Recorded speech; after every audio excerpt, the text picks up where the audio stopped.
तो बात है एक मिलियनर यूथ की कि यहां ज्यादातर युवा धन बैठा हुआ है और युवानी में एक स्वप्न होता है, जिंदगी में कुछ बड़ी बात हासिल करने की एक तमन्ना मन में होती है और होनी भी चाहिए। That is a human dignity, that is a human Endeavour. तो ये बात का विषय यह है कि हमें जीवन में समृद्धता चाहिए,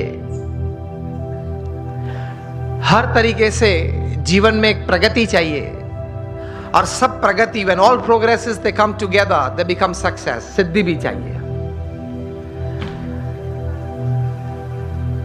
कई सालों पहले होगी बात, 30-40 साल पुरानी, 30-40 साल पुरानी बात यह है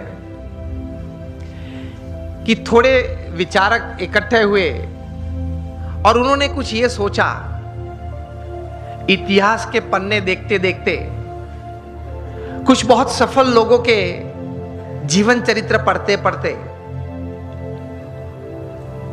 कि कहीं प्रसंग ऐसे बने कि ऐसे सफल व्यक्तियों के जीवन में कभी ऐसी बात थी कि उनके पास रिसोर्सेस सब अच्छे थे, प्लेटफॉर्म्स, बैकग्राउंड, सपोर्ट सिस्टम्स सब अच्छे थे, लेकिन कम सफल हुए या सफल नहीं हुए या बुरी तरह से भी उन्होंने जीवन में निष्फलता देखी। और दूसरी तरफ गौर करते हुए कुछ ऐसी भी बातें उन्होंने पाई इतिहास के पन्नों में से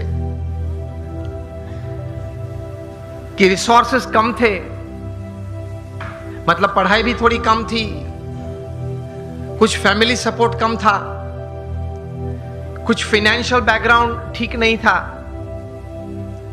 समाज में से भी सपोर्ट सिस्टम्स, प्लेटफॉर्म्स कम मिल रहे थे। इस परिस्थिति में भी इन लोगों ने जीवन में बड़ी सफलता पाई। तो ये सब विचारक द्विधा में आ गए कि कहीं बार रिसोर्सेस बड़े अच्छे हैं फिर भी योग्य सफलता नहीं मिली, कम मिली या निष्फलता मिली, और कहीं बार रिसोर्सेस कम थे तो भी ज्यादा सफलता मिली। तो मतलब रिसोर्सेस के अलावा कोई और भी कारण है जिसकी वजह से एक बड़ी इंपैक्ट जीवन में, इधर on the side of success और on the side of failure, it is seen, it is observed, it is experienced. 10-12 साल तक गौर करते करते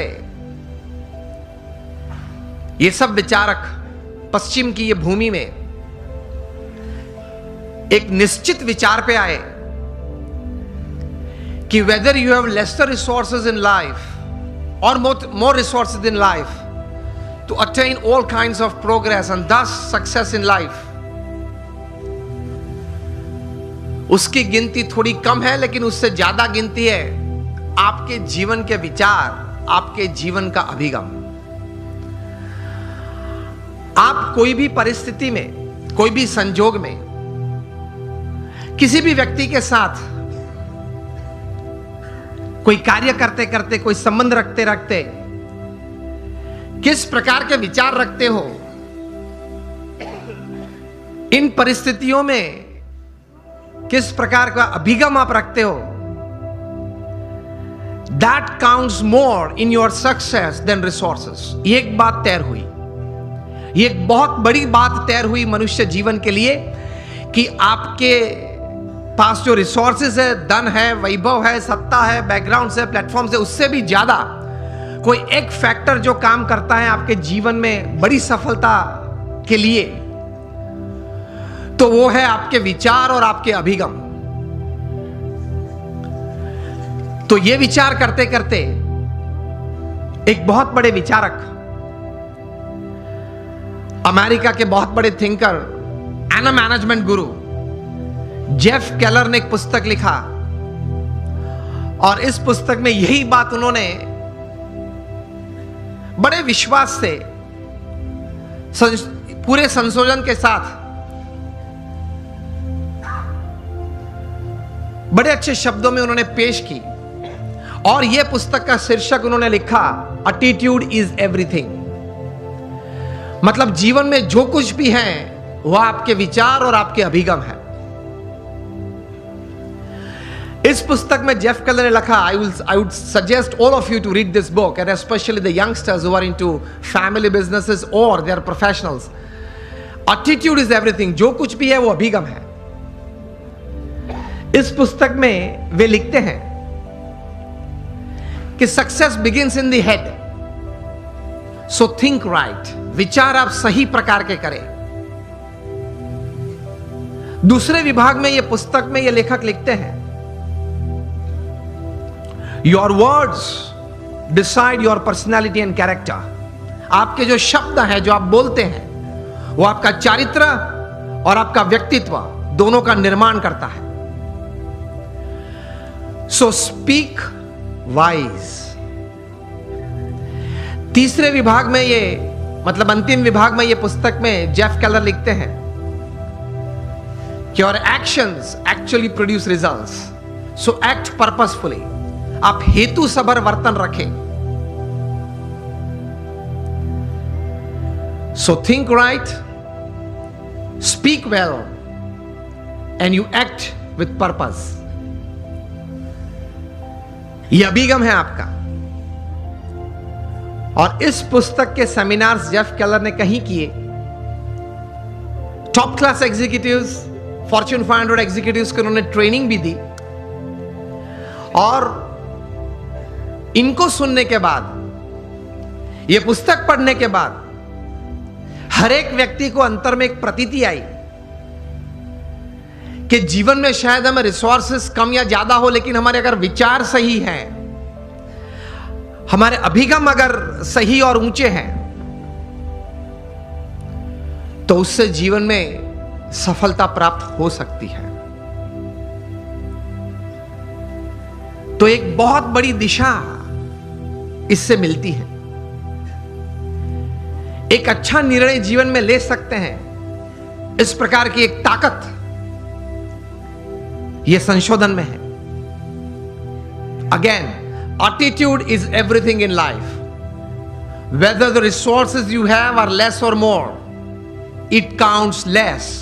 What counts more is the type of attitude that you possess with people, with circumstances, with happenings, with work counts more. इनकी गिनती ज्यादा होती है। तो अब हम सब यहां बैठे हैं। मैं आपको अगर यह प्रश्न पूछूं, How many of you want success in all walks of life? आप हाथ ऊंचा करें। यहां बैठे हैं, आप सबको मैं यह प्रश्न पूछना चाहता हूं कि आपको जीवन में हर तरह की सिद्धि चाहिए या नहीं? If yes, then raise your hands. सबको चाहिए। लेकिन हमारे लिमिटेशंस ये हैं, सोच की मर्यादा ये है कि हम प्रोग्रेस को सक्सेस मान लेते हैं। एक सबसे बड़ी हमारी भूल है जीवन में।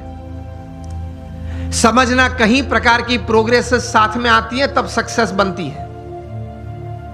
Many types of progresses they come together to bring success in life. Success is not just a good business. Success is not just a few relationships well set. Success is not just limited to a good health enjoyed. ये सब एक एक verticals हैं, वो progress है। और कहीं प्रकार की ऐसी प्रोग्रेसेस साथ में आती है तब सक्सेस बनता है। इस प्रकार का सक्सेस हमें चाहिए, that at the end of your life, जब आप 80-90 साल के हो, तब आप अपनी छाती पे हाथ रख के बोल सके कि yes I lived my life. भगवान ने मुझे यह 70-80 साल का जीवन दिया था, 5-10 प्लस माइनस भगवान की कृपा से, लेकिन वो मैं जिया, आई लिव्ड इट। इस प्रकार का एक संतोष जीवन के अंत समय में आए, that is your life well lived. तो उसके लिए थोड़े विचार और थोड़े अभिगम, और उस विचार और उस अभिगम को बेस बना के, फाउंडेशन बना के कुछ स्पष्ट प्रकार की वर्तणुक भी जीवन में चाहिए। Remember, success never comes overnight, it is one step at a time. मैं कई बार बात करता हूं कि आप हिमालय के ऊपर, एवरेस्ट के ऊपर हेलीकॉप्टर में जा पहुंचे तो आपका फोटोग्राफ टाइम्स ऑफ इंडिया में नहीं छपेगा। वो कब छपता है? When you go from the base and you walk from the bottom. So success is not an overnight story. It is never a one day story. तो ये विचार सबसे प्रथम जीवन में स्पष्ट करना है।